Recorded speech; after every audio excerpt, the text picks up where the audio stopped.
Good morning, Anne. Good morning, James. And good morning, everybody. Hopefully, you are all having a great Sunday morning or a great week whenever it is that you are listening.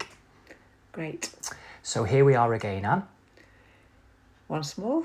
It's gone quickly, hasn't it, It has the week? gone very quickly. We say that every week, and every week it seems to be true. The week goes quickly. If you haven't listened before, welcome and thank you for tuning in. For the next half an hour or so, we are going to have a conversation, Anne and myself. And like always said, we genuinely do not know specifically what we will discuss. We do not have a particular plan or script. True. We genuinely just see what happens. Yes. And hopefully you all enjoy listening. Okay, well, that's the slightly awkward beginning out of the way, which we always find slightly awkward. Are you happy to begin, Anne? I am. Good. I thought a good place to start this week could be with some questions that have been sent in, two of which specifically are for you. Okay. And we could just see where it goes. Yes. Are you happy to do that? I am, happy yes. to begin there? I am. Okay, well, I will read out the questions or read out the first question and then over to you. Okay. Okay, brilliant. So the first question that has been sent in is in relationship to our previous podcast, episode 25, when you were discussing your time as a nurse working on casualty. Right. So that gives people the opportunity to listen to that for a wider context. And the question that has been sent in is, how long does the smell of death linger for after somebody has passed? And where did that smell and where does that smell come from? Okay. Okay, does that make sense? That makes sense, yes. Okay, over to you. I can start with the latter part of that question, I think is the best, rather than starting with the first, because otherwise there's no understanding. Now, remember that when I answer this question, this is my understanding of what I felt Okay. and what I know. Yes. Nothing to do with anybody else. It's not from a book and it's not from what anybody's told me. It's your own personal knowing and experience. Absolutely. Okay. Not the smell, because if you listen to the last podcast, you will know that most nurses do smell this smell. But Okay. this is how I myself feel about the smell. Okay. And it's a very important part for myself, is because the smell for me, and you go into a room, you know the person is very ill, and when you go into the room, and maybe in a few days or suffering, I don't know, but when you smell the smell, you know that, for me, I know that it is something that is there to guide that other person off this world into where they're going. Okay. So that's my interpretation. Please remember this. So it's peace. For me, that is peace. That means that this person will be all right. They'll be fine. You know, and that's very, very personal to me, and I think it's important. Okay. Now, as far as the smell lingering, it doesn't linger, because once the person has passed, then the smell is gone. Okay. It is only there. It's a smell that comes for them and then leaves with them. Okay. And that is very comforting. So, just to give it a little bit more clarity, it is a presence that you sense and that you Yes. smell before somebody passes. Yes. And this came about from your experience working as a nurse. Yes. And other nurses also experienced this as well. Yes. Like you've spoken about in the previous podcast about this. Yes. And if I've understood what you're saying, please correct me if I haven't, that it is a presence, an energy coming to assist, guide, take Yes. the person who is passing over. Yes. For want of better ways of describing it, something as simple as that. It is positive. Absolutely positive. And comforting and something good. Good. Very good. Very And good. the smell does not linger Doesn't linger. after somebody's passed. No, not at all. But you always knew by the smell that someone was going to pass. Yes. Okay. I hope that makes sense to you all listening. and I trust Yeah. that it does. Yes. Brilliant. Okay. Are you happy to move on to the I second am, question, yes. Anne? Yes, please. It also relates to the previous podcast, episode 25. Yes. So again, if you all listening would like to listen again, or if you haven't listened to it, if you want to listen to it for a little bit more context, for it to be fleshed out a little bit where these questions have arisen from, please feel free to do so. That would be great. So the second question is in relationship to the topic, the subject of Yes. grief. When somebody passes, and in life in general, grief Yes. as a human experience, which we discussed in that episode. And the question is, how can you not live in the past when that is where your memories are? Yes. Does that make sense? Makes perfect sense. Okay, yes. brilliant. Over to you, Anne. Because, again, remember, these are my thoughts and how I feel about everything, not anybody else's. Because for me, we should not live in the past. We should learn from the past. Okay. So whether things are good, bad, or indifferent, they will affect us. They will affect us. And for the word grief, for me, isn't a happy word, grief. But remembrance, for me, is wonderful. You know, if we remember our loved ones and remember the joy that they gave us, or, you know, any memory that we have of them, it's a memory. It's not how we should be living our lives now. We should learn from our past. And let's just say it's their life. It's a celebration of their life. And I can look back at memories of my loved ones and laugh. Yes. And how wonderful is that they're bringing me laughter now. Yes. They're also making me understand that I have lost somebody who loved, but I know I've loved. Yes. So it's not living in the past, it's remembering the past and how it influences our life now.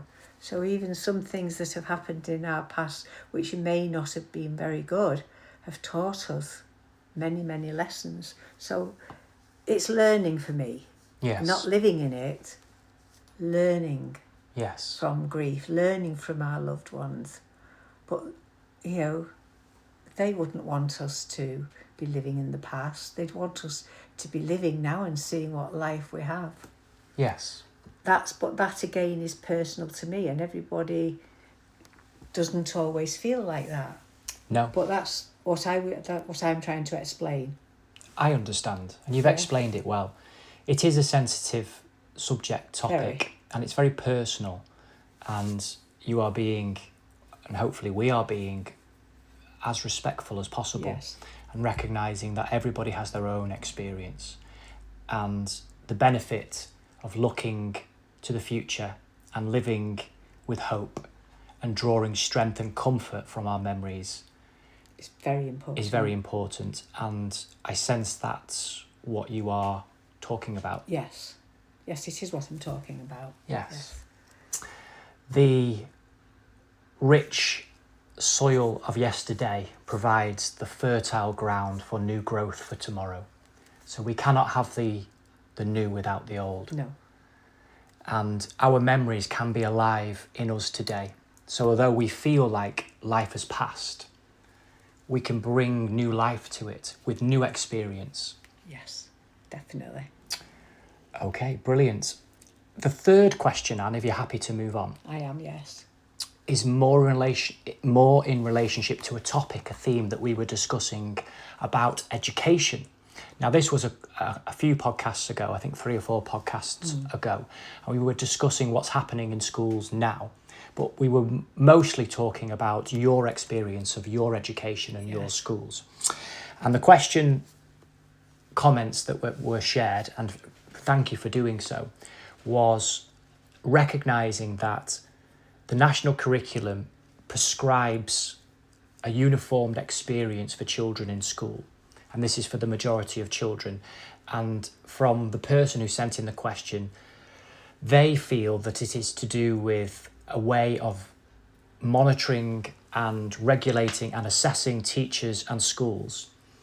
And isn't giving children the opportunity to choose for themselves, and only at 13 or 14, maybe 15, children are given a pathway to open up what they would like to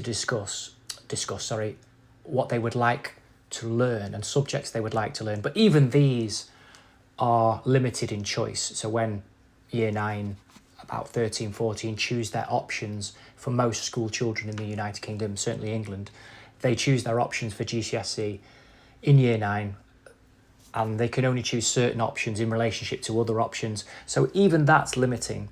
And this limitation and this prescribed educational model is causing children to feel disengaged, disenfranchised, and is not playing to the strengths of the vast majority of students, which is leading children to look for meaning and engagement in other areas, whether it be gangs, technology.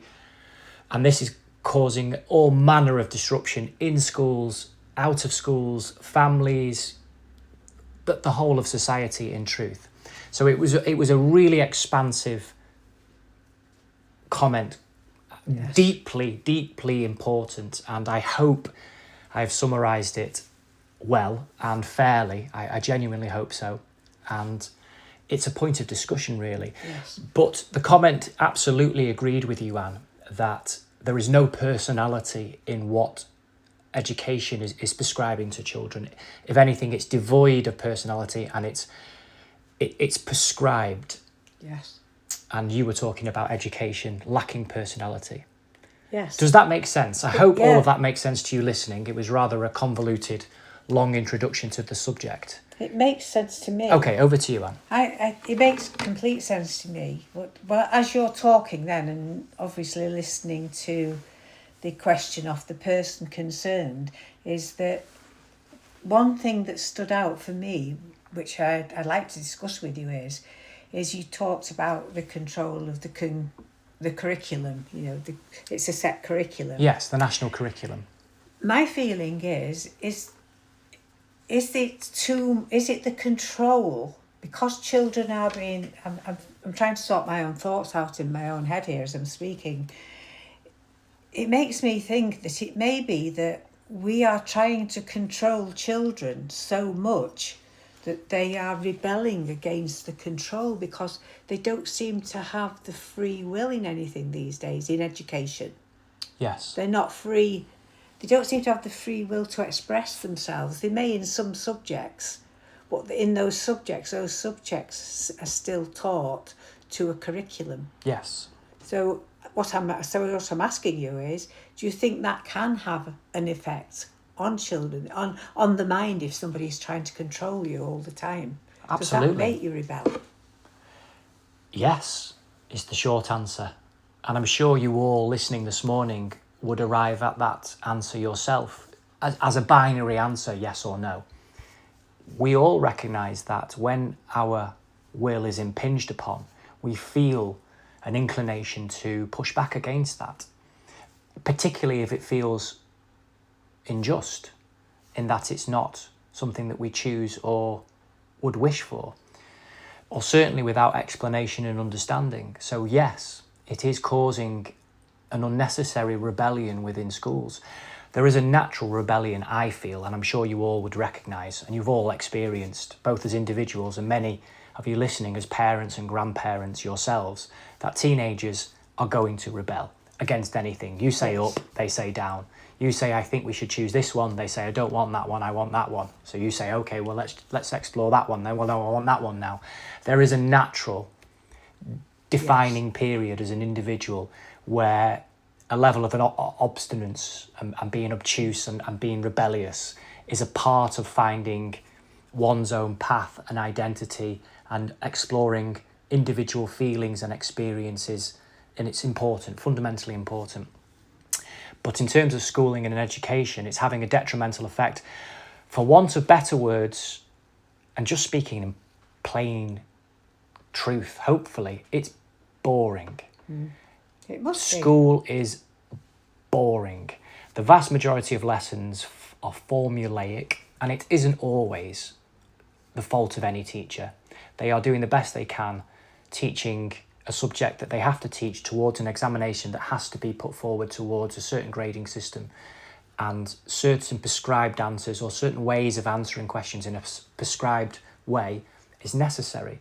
There are empirical subjects like mathematics or science where a specific answer has to be given because it's empirical. Yes. Mathematics is the most obvious one. But within the majority of subjects, there is a vast scope of creativity in terms of possibility. And that creativity is vastly limited.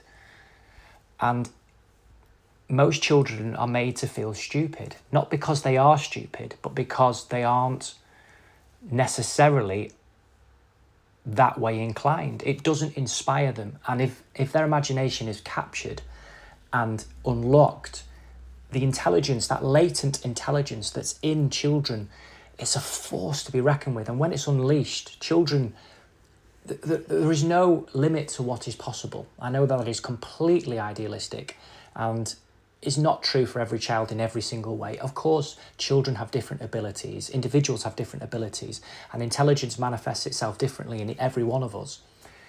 But we are not enabling the vast majority of children by having this narrow corridor of an educational system that is essentially about regurgitation of facts and stock answers to be able to demonstrate to an examiner that you can say certain things in a certain way at certain times, you can follow formulas, you do what you're told, you're a good boy, a good girl, and that you don't think for yourself, you aren't able to be critical in a way that is unlocking new ideas, you're not challenging the status quo, and you're not really unlocking what is inspiring and what's motivating, never mind what is holistic and potentially opening up corridors within the mind and the body, and if we are to stretch it, the soul potential of a divine, magnificent child, of which all children are. Yes. I mean, that was, again, I'm speaking at length here when I'm on the microphone, so I will hand it back to you, Anne, and I trust and hope that makes sense. No, it does make sense. It makes a lot of sense, what you're talking about. But as you're talking, both of us have been in education, both of us have been teachers. Yes. In education. Yes. When I look back on when I first started my career in teaching, because obviously that came in later life for me. Okay. When I did and I think the only thing is I'm trying to explain the difference. When I did my teacher training, yes, I used to go away for weekends. They used to take all of us away for weekends to a hotel, yes, in Lytham St Anne's. And we were taught how to make learning aids for the students. Yes. To use. And I learnt a lot doing that. Even one blind man who was part of the teacher training, and we were talking about doing aids, and I was working with colour. Yes. And I was talking to him and saying to him, what happens with you with colour? And he said, I can feel it and I can sense it. And that blind man taught me how to sense colour. Yes. Not without sight. And it was a wonderful experience. So when I started teaching, I could relate that to my students. Yes. What I find, and I may be wrong in this, please understand that I'm not saying I'm right in it, is that when the big screens came into schools, yes, and everything was put up on a screen, and you had the teacher, the screen, and the students, lots of teachers, and I'm not saying all teachers, I'm saying lots of teachers, were teaching from the screen. So they would teach, some teachers will, I always find some teachers will teach what they have learnt, and other teachers will teach what they know, yes, innately. And I think there's a difference, and I think within education, that's what the curriculum does. It teaches a format of knowing. It might as well be a Google format, because that's what it's teaching. Whereas if you're teaching face-to-face, which used to happen years and years ago, just face-to-face and talking, you have to teach from your experiences and get the children fascinated. So should we be making children fascinated by education? Because every subject can be fascinating, surely. Absolutely. And it's also to do with timing as well. You raise a really valid point there about fascination. Mathematics, for me, wasn't a fascinating subject whilst I was at school as a pupil. Yes.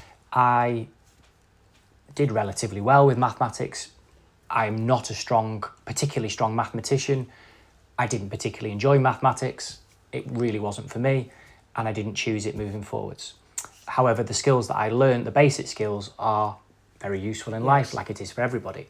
However, upon returning to work in education again and being able to see and experience some of the lessons taking place within mathematics and spend some time previously with maths teachers as an adult, I had a renewed and new sense of perspective on mathematics, and I found it much more engaging, much more fascinating, because I could see how mathematics was in everything in life in one way, and how the patterns of mathematics are really interesting, and how there is symbolism and geometry, and there is a method, not just a prescribed method, but there is a beauty to mathematics, a deep beauty to mathematics. Even with algebra. Even with algebra.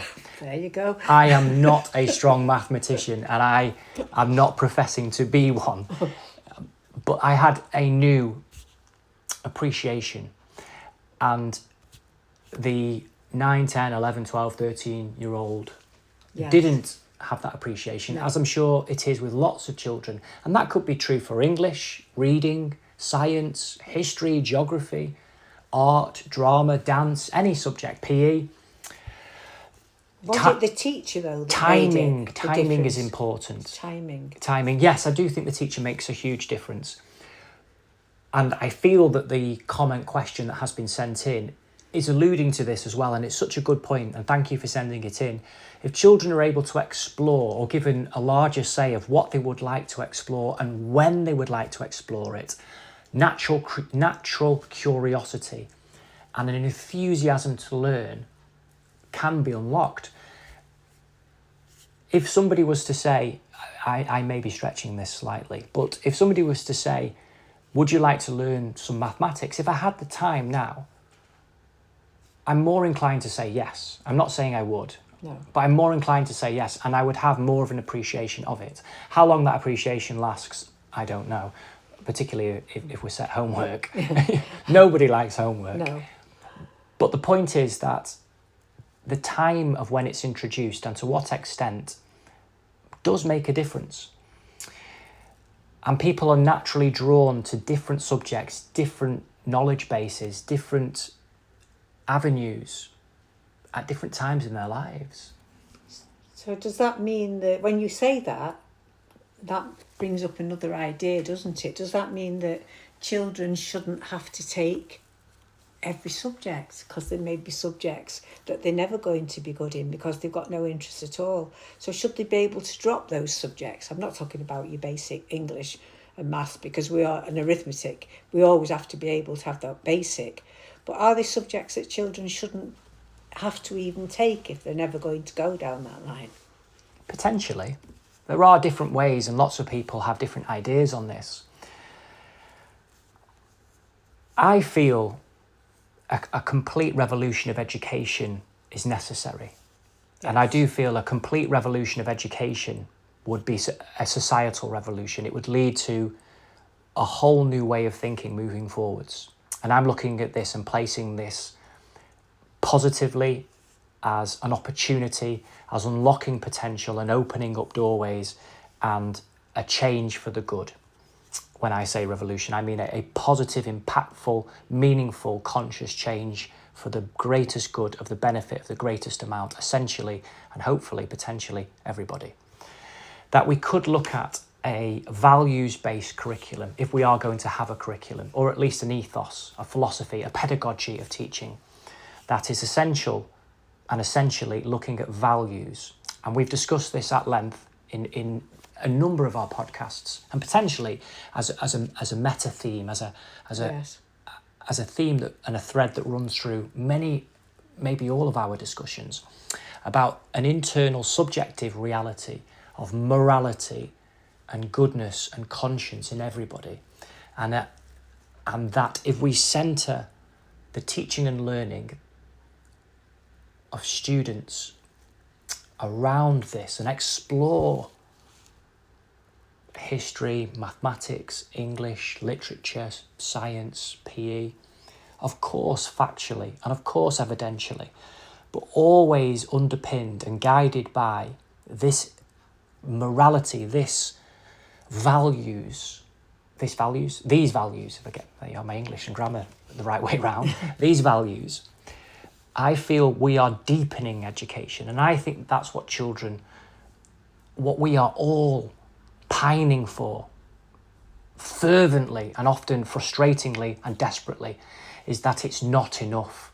Facts and figures, prescriptions, repetition, regurgitation, examinations, gradings, roll calls, yes sir, here sir, 3 bags full sir, is not enough to the soul. The soul is looking for a deep experience. It's looking for deep meaning, and we can cultivate education that can be deeply meaningful and deeply inspiring, and absolutely can be logical and methodical and empirical. But there is huge growth and potential for creativity, for reflection, for critical thinking, for story and myth and imagination, for being able to change the world, not just describe the world, not just test the world, not just measure the world, but change it. Change it internally, essentially change and evolve humanity, not just talk about evolution, not just paint pictures of what's already there, not just describe books that are already written, not just write books and quote books that have already been brought into this world, not just measure what is already so, but go forth into this world and create something anew, or create a new perspective on something that's already here in a new way that opens up a new paradigm, a new shift, something new. And children, each one of them has something to say, much to say, that is of great value, that can change our world and change our world for the better. So a values-centered curriculum. So what you're saying, so the way you're saying it, not what you're saying though, or the way I'm picking it up. Okay. That if that did happen now tomorrow, and I might be wrong, correct me if what I'm saying isn't right, is that if children were taught the history like of wars, I'm talking about wars in history now. Yes. If children were taught it to have to explain and understand the morals of it, would it eventually come to that nobody would ever go to war again because they would understand the brutality of it? Are they being given that deeper understanding of the brutality of war rather than the excitement of war? The brutality of war. The fruitality of war. The fruit. Fruitality. Fruitality is we don't need war. We shouldn't be having wars. Okay. It's not exciting. But whereas they taught it's exciting to go to fight, if they were taught morally that they're hurting somebody, would that stop war eventually? I think that's a really interesting question, and maybe one we can explore at greater depth in weeks to come, only because it's such a deep and challenging and searching question, topic, suggestion. Yes. I mean, it really is powerful. Ideally put, yes. If we are learning from the past, why do we keep repeating it? Yes. That is rhetorical. So in the context of war, if we are learning about war and the cost of war in humanitarian terms, economic terms, environmental terms, then why is it perpetually continued in the world? That's rhetorical for now. The other side of it, I feel, is rather than giving children the prescribed answers as to this is the way that we would want you to see this conclusion. So these are the good guys, these are the bad guys. This is what happened and this is why it happened and this is what we think you should think.